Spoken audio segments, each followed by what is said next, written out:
वालेकुम दोस्तों, कैसे हैं सब? उम्मीद करता हूँ सब खैरियत से होंगे और मज़े में होंगे और हमारे लेक्चर एंजॉय कर रहे होंगे। अगर अभी तक आप लोगों ने हमारे चैनल को सब्सक्राइब नहीं किया तो ज़रूर सब्सक्राइब कीजिए ताकि हमारी हर आने वाली वीडियो आपको वक्त पर मिल सके। अच्छा, तो हमारा आज का लेक्चर है क्लास 9 का चैप्टर नंबर 4। तो हमने इससे पहले चैप्टर नंबर 4 में बहुत सी एक्टिविटी काट किए। अगर आप लोगों ने वो नहीं देखी तो पहले वो देखिए, उसके बाद ये वाला लेक्चर देखें। तो जैसे आप लोगों को पता है कि इस चैप्टर का नाम है टर्निंग इफेक्ट ऑफ फोर्सेस, मतलब फोर्स का एक ऐसा इफेक्ट जिसकी वजह से ऑब्जेक्ट में टर्न प्रोड्यूस हो। लेकिन इससे पहले हमने सेंटर ऑफ मास और फोर्स की रिजोल्यूशन, फोर्स की एडिशन, वो वाली चीजें हमने डिस्कस कर ली। जो चैप्टर का नाम था वो वाला टॉपिक हमने डिस्कस नहीं किया था। आज से वो वाले टॉपिक शुरू हो रहे हैं और ये इस चैप्टर का सबसे मेन टॉपिक है और यहाँ से लॉन्ग क्वेश्चन आता है। हमेशा एक लॉन्ग क्वेश्चन आता है क्योंकि जो चैप्टर का नाम है टर्निंग इफेक्ट ऑफ फोर्सेस, वही ये वाला टॉपिक है कि टार्क फोर्स क्या करता है, किसी भी ऑब्जेक्ट में टर्न प्रोड्यूस करता है। आपको पता है कि जब हम किसी भी ऑब्जेक्ट पर फोर्स लगाते हैं तो उस वजह से ऑब्जेक्ट में चेंज प्रोड्यूस होता है और ये चेंज जो होती है वो दो तरह की होती है। जैसे मिसाल के तौर पे हमारे पास एक ऑब्जेक्ट है, आप यहाँ से फोर्स लगा लें, फोर्स लगाने के साथ वो इधर आएगा, अपनी ए पोजीशन से बी पोजीशन की तरफ आएगा, तो ये चेंज प्रोड्यूस करेगा। लेकिन अगर हम इसकी डायरेक्शन को चेंज कर ले फोर्स की, यहाँ पे ये जो फोर्स लग रही है ये देखिए सेंटर पॉइंट पे लग रही है तो ये स्ट्रेट मोशन करेगा। अगर हम इसके बजाय ये फोर्स इधर लगाएं तो क्या ये अब भी इधर आएगा?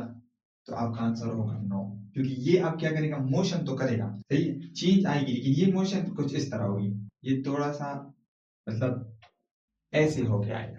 तो ये वाली जो प्रोड्यूस हो रही है, देखिए इसमें टर्न प्रोड्यूस हो रही है, तो इसको हम कहते हैं टर्निंग इफेक्ट ऑफ फोर्सेस। अगर यहाँ पे मैं देखूं, आपको दिखाऊं कि ये मार्कर है, अगर मैं यहाँ पे फोर्स लगा रहा हूं तो ये देखिए ये स्ट्रेट मोशन कर रहा है। ये भी एक फोर्स की इफेक्ट है कि फोर्स की वजह से ऑब्जेक्ट स्ट्रेट मोशन करे। लेकिन अगर मैं वही फोर्स सिर्फ डायरेक्शन चेंज कर लूं, इधर लगा रहा हूं तो ये देखिए टर्न। तो इसको समझने के लिए हमारे पास एक टॉपिक आता है जिसको हम कहते हैं टार्क या मूवमेंट ऑफ फोर्स। हम फिजिक्स वाले इसको टार्क कहते हैं और जो इंजीनियर्स होते हैं वो इनको मूवमेंट ऑफ फोर्स कहते हैं। तो टार्क क्या है? टार्क की सबसे पहले हम डिफिनेशन देख लेते हैं। Turning effect produce in a body, किसी भी बॉडी में टर्निंग इफेक्ट मतलब घूमने की इफेक्ट को प्रोड्यूस करना अबाउट अ फिक्स पॉइंट, एक खास फिक्स पॉइंट से ड्यू टू अप्लाइड फोर्स। किस वजह से हो? जब आप उस पर फोर्स अप्लाइड कर ले, इसका टार्क और मूवमेंट ऑफ फोर्स। तो इसको हम कहते हैं टार्क या मूवमेंट ऑफ फोर्स। ये देखिए यहाँ पे मैं एक फोर्स लगा रहा हूं तो ये खास पॉइंट से इसमें टर्न प्रोड्यूस हो रही है। ऐसा तो नहीं है कि ये हर जगह से, यहाँ पे मैं फोर्स लगा रहा हूं तो एक खास पॉइंट से इसमें टर्निंग प्रोड्यूस हुई, तो इसको हम कहते हैं टार्क और इसको हम रिप्रेजेंट करते हैं टा से। और इसकी मैथमेटिकल फार्मूला इस तरह बनता है एफ क्रॉस बी, मतलब यहाँ पे बास बुक में आर लिखे हैं, ये जहाँ पे डी, तो ये फोर्स मल्टीप्लाई बाय टी, तो ये आपके पास टर्निंग इफेक्ट का फार्मूला आता है। अच्छा, इसकी अगर आप यूनिट की बात करें तो यूनिट, फोर्स की यूनिट क्या है? न्यूटन, और डिस्टेंस क्या है? मीटर। तो मतलब ये कि इसकी यूनिट क्या बनती है? Newton meter. यहाँ पे टार्क को समझने के लिए हमारे पास दो चीजों का समझना बहुत जरूरी है और वो दो चीजें क्या है? एक होती है मोमेंट आर्म और दूसरा होती है line of action of force. तो मैं लिख लेता हूं, आप लोग देखिए कि वो चीज क्या है।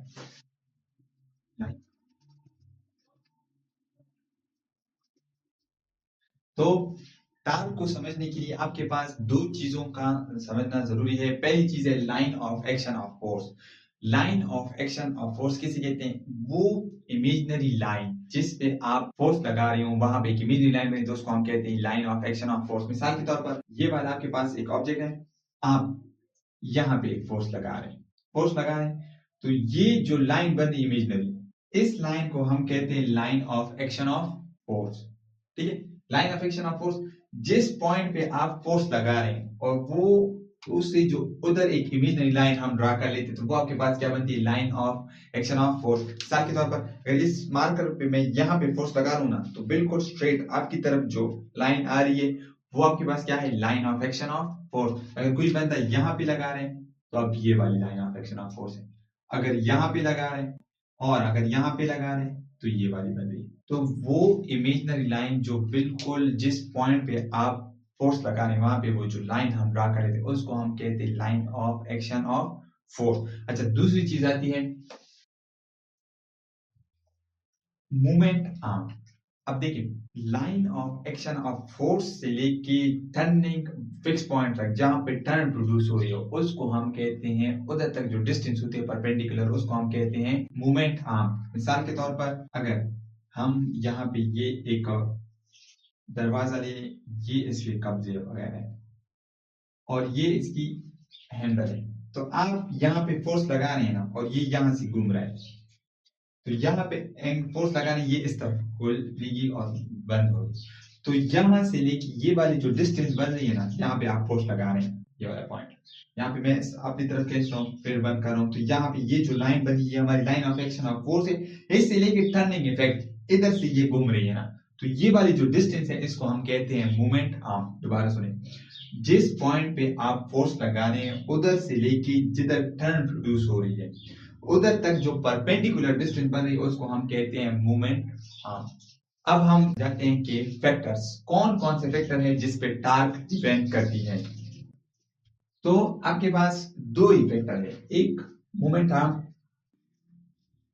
कि अगर आपके पास मूवमेंट आर्म ज्यादा हो तो आप कम फोर्स के साथ भी आप क्या कर लेते हैं, ज्यादा टार्क प्रोड्यूस कर सकते हैं। जैसे मैं आपको मिसाल दे रहा हूँ कि आप घर में कोई रस्टी नट हो आप खोल रहे हैं और आपके पास जो स्पाइंडल है बहुत छोटी है, तो आप कोशिश करते हैं वो नहीं खोल सकती, तो आप क्या कर लेते हैं, बड़ा वाला लेके आते हैं।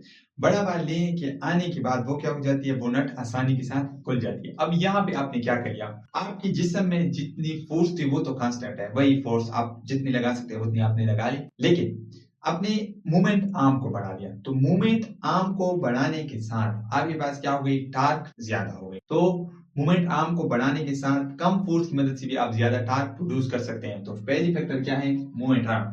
अगर मूवमेंट आर्म ज्यादा होगी तो टार्क भी ज्यादा होगी, अगर मूवमेंट आर्म कम होगी तो टार्क भी कम होगी।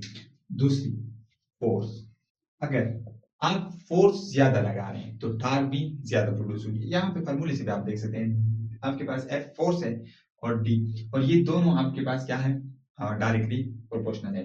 मतलब फोर्स ज्यादा होगी तो टार्क भी ज्यादा होगी, अगर फोर्स कम होगी तो टार्क भी कम होगी। ठीक है, अब यहाँ तक ये फैक्टर्स हो गए। अब हम बताएंगे कि आपके पास जो टार्क है वो कौन सी क्वांटिटी है, स्केलर क्वांटिटी है या वेक्टर क्वांटिटी है।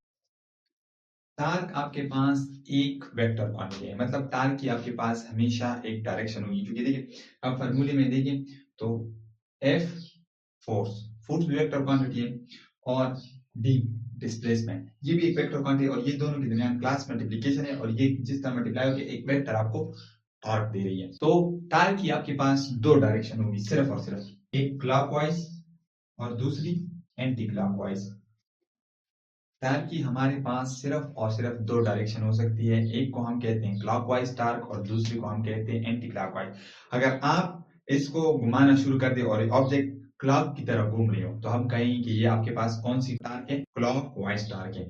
और अगर ऑब्जेक्ट एंटी क्लॉकवाइज घूम रहे हो, अगर यहाँ से फोर्स लगा दे और ये इस तरफ घूमना शुरू कर दे, तो ये तो एंटी क्लॉकवाइज है, तो इसको हम कहते हैं कि ये क्या है, एंटी क्लॉकवाइज टॉर्क है।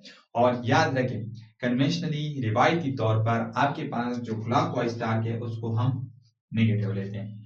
रिवायती तौर पे हमारे पास जो क्लॉकवाइज टार्क है वो हम नेगेटिव लेते हैं। अगर आपके पास कभी इस तरह लिखा हो ना -5 न्यूटन मीटर, तो ये ना समझिए कि ये बहुत कम वैल्यू है, इसका मतलब ये है कि ऑब्जेक्ट जो है ना ये क्लॉकवाइज घूम रहा है। माइनस साइन आप क्या बता रही है कि ऑब्जेक्ट आपका किस तरफ घूम रहे हैं, क्लॉकवाइज घूम रही है। तो आज का लेक्चर था, इसमें हमने सबसे पहले फाइंड कर ली टार्क की डिफिनेशन। तो टार्क की definition, turning effect produce in a body about a fix point due to applied force is called torque. इसके साथ इसकी मैथमेटिकल स्टेटमेंट यूनिट। फिर हमने बयान कर लिया कि line of action of force किसे कहते हैं और मूवमेंट आर्म, और इनकी डिपेंडेंसी बयान कर ली कि ये किन पे डिपेंड करते हैं, फैक्टर कौन कौन से।